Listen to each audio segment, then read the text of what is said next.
Вы на канале Сказки-рассказки. Здравствуйте, дорогие ребята! Послушайте сказку, которая называется «Серебряное блюдечко и наливное яблочко». Жили-были мужик с бабой. Было у них 3 дочери. 2 старших любили в обновах по улицам прохаживаться, да перед зеркалом красоваться. А младшенькая Марьюшка перед зеркалами не вертелась, с утра до ночи работала. Весь наряд Марьюшки, сарафан, да русая коса до пят. Старшие дочери над младшей посмеиваются, наряды свои пестрые перебирают, да Марьюшку работать за себя заставляют. А Марьюшка молчит, в поле работает, хозяйство ведет, да по дому прибирается. Так они и жили. Собрался однажды мужик на базар сено продавать. Подозвал он дочерей своих и спрашивает: каких вам гостинцев купить, чем порадовать? Купи мне, батюшка, платье нарядное, в шелках да с узорами невиданными, просит старшая. А мне привези платье алое из бархата заморского, просит средняя.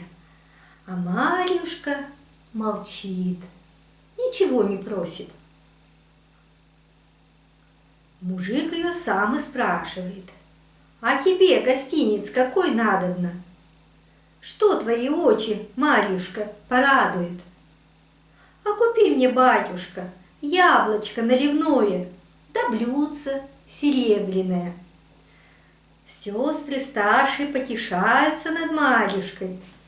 Зачем тебе яблоко, дурочка? Полон сад у нас яблок наливных, одно краше другого. Зачем тебе блюдечко, дурочка? Гусей кормить? Нет, сестрички мои, не для этого. Буду яблочко я по блюдцу катать, да слова приговаривать. Те, что бабушка мне сказала, за то, что я ее калачом почивала.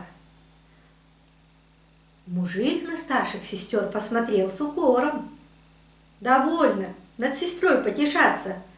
Каждый по сердцу гостиниц выбрал. Уехал мужик на базар, да через несколько дней вернулся. Гостинцев привез дочерям. Все, как заказывали. Сестры старшие над младшей посмеиваются, да нарядами своими любуются. А Марьюшка присела и яблочко по блюдцу серебряному катает, да приговаривает: катись, яблочко, катись, вокруг блюдца обернись, покажи города и луга, леса и моря, горы и степи, всю землю родную. Вдруг все вокруг ярким светом озарилось, катится яблочко по блюдечку, и на нем вся земля русская видна, красотища неписаная. Увидели сестры старшие чудо невиданное, зависть их одолела. Хотели они на наряды свои Марьюшкину игрушку выменять, да та отказала. А покоя не знают, сидят, думают, гадают, как обманом или хитростью блюдечко с яблочком овладеть. Стали в лес сестру младшую заманивать, мол, пойдем в лес по ягоды. Марьюшка согласилась. Идут они по лесу темному, ягод не видать. Присела Марьюшка, да яблочко на блюдечке катает, а сама приговаривает: катись, яблочко, катись, вокруг блюдца обернись, на лужайках и в лесу ягодки пусть вырастут. Вдруг вся полянка ягодками стала усеяна, только наклонись, да собирай.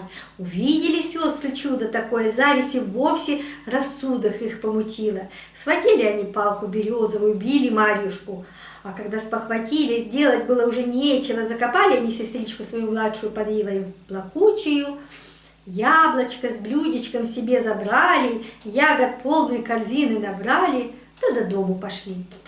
Пришли старшие дочери в дом родной, стали врать отцу. Марьюшка в лесу потерялась, мы ее найти не могли. Видно, волки ее погубили. Опечалился отец, но делать нечего. Дочку младшую не воротишь. А в то время пастух молоденький овечку искал потерявшую. Видит, ива стоит плакучая, под ней земля нарытая бугорком лежит. Вокруг цветы луговые, а в середке тростник вырос. Срезал тростник пастушок, на дудочку новую не успел ее к губам поднести, а дудочка сама и заиграла, да песни запела. Пастушок, играй песенку печальную, как сестрички родные меня погубили, как за яблочко с блюдечком под ивою схоронили.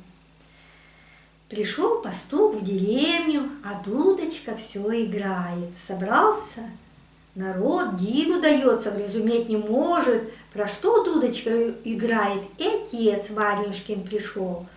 Услышал он песнь эту, догадался он, о чем дудочка играет.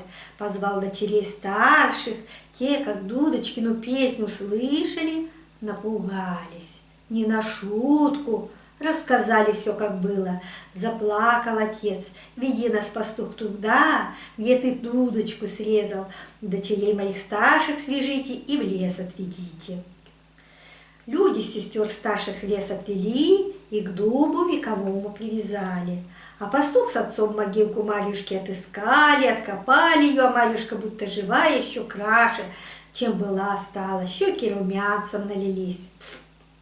Будто спит она сном беспробудным. Вспомнил батюшка, что в царском доме водица живая водится.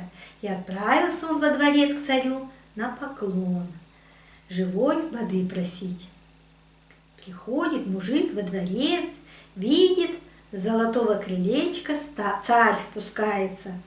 Мужик ему в ноги кланяется, все как есть, чистую правду ему рассказывает.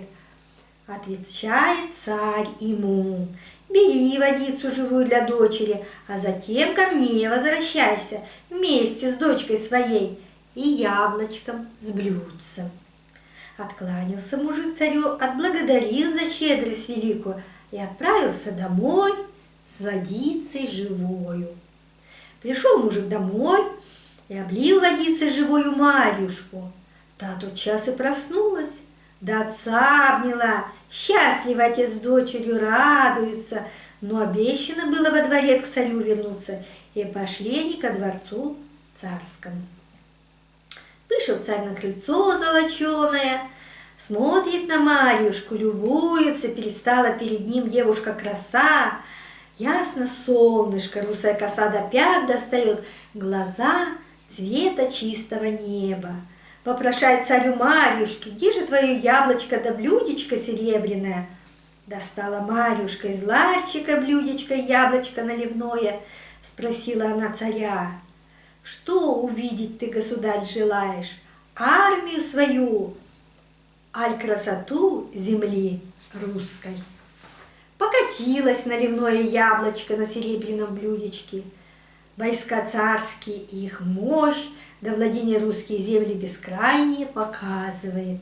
Удивился царь чуду невиданному, а Марьюшка ему в дар игру свою предлагает. Возьми, царь-батюшка, серебряное блюдечко и наливное яблочко, будешь царство свое видеть, да врагов примечать иноземных. Молвит царь в ответ, разглядев душу Марьюшкину добрую: ты, гостинец отцовский, чудо дивное, себе оставь, потешайся, а мне лишь ответ твой в подарок сгодится. Хочешь ли ты женой мне стать, да царством со мной вместе править? Сердце твое доброе народу нашему правдой послужит и мою жизнь приукрасит. Промолчала Марьюшка, лишь улыбнулась скромно и вся разрумянилась. По душе ей пришелся царь, а в скором времени они свадьбу сыграли, а народ долго помнил царицу Марьюшку с ее сердцем добрым, ведь она о народе заботилась. Вот и все. Подписывайтесь на канал и ставьте лайки.